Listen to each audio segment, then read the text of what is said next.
നടത്തം ന്യൂസിലാൻഡിലെ famous and longest ആയിട്ടുള്ള ഒരു വാട്ടർഫോൾ കാണാൻ വേണ്ടിയിട്ടാണ്. ഏകദേശം 1.5 മണിക്കൂർ ഒരു കാടിനുള്ളിലൂടെ നടന്നിട്ട് വേണം ഈ വാട്ടർഫോളിലേക്ക് എത്താൻ.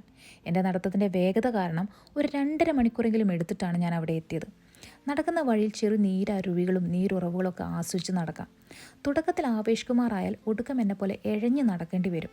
പക്ഷേ ഈ നടത്തത്തിൻ്റെ ക്ഷീണമൊക്കെ ഈ ഒരു വ്യൂ പോയിന്റിലെത്തുമ്പോൾ അങ്ങ് മാറും. ഞാൻ വന്നത് സമ്മറിലാണ്. വെള്ളത്തിൻ്റെ അളവ് വളരെ കുറവായിരുന്നു, പക്ഷേ ഭംഗിക്ക് ഒട്ടും കുറവില്ല. ഈ ഒരു വ്യൂ പോയിന്റിൽ നിന്ന് 45 മിനിറ്റ് മുകളിലോട്ട് നടന്നിട്ടുണ്ടെങ്കിൽ ഈ വാട്ടർഫോളിൻ്റെ ടോപ്പിലെത്താൻ പറ്റും. സാധാരണ ആൾക്കാർ ഈ ഭംഗിയൊക്കെ ആസ്വദിച്ച് താഴോട്ടങ്ങ് പോകാറാണ് പതിവ്.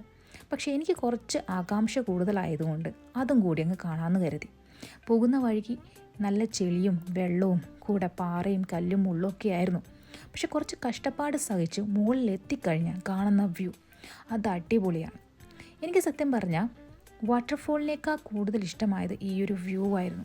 ഈ എൻ്റയർ പ്ലേസ് മൊത്തത്തിൽ നമുക്ക് കാണാം. ഫുൾ ഓഫ് ഗ്രീനറി, നല്ല തണുപ്പുണ്ട്, കാറ്റുണ്ട്, പിന്നെ ഈ വ്യൂ അടിപൊളിയായിരുന്നു. ഇവിടുത്തെ മറ്റൊരു പ്രത്യേകത, കാറ്റിൻ്റെ ശക്തിയിൽ താഴേക്ക് പോകുന്ന വെള്ളം തിരിച്ചൊരു മഴയായിട്ട് പെയ്തിറങ്ങും. അപ്പോൾ കിട്ടുന്നൊരു ഫീലിംഗ് അത് പറഞ്ഞറിയിക്കാൻ പറ്റില്ല. ഇതിൻ്റെ മുകളിലെത്തിയപ്പം എനിക്കൊരു എവറസ്റ്റ് കീഴടക്കിയ ഫീലിംഗ് ആയിരുന്നു. അത്രയ്ക്ക് സന്തോഷവും അത്രയ്ക്ക് ഭംഗിയായിരുന്നു. ഇത്തരം കാഴ്ചകളാണ് വീണ്ടും യാത്ര പോകാൻ പ്രേരിപ്പിക്കുന്നത്.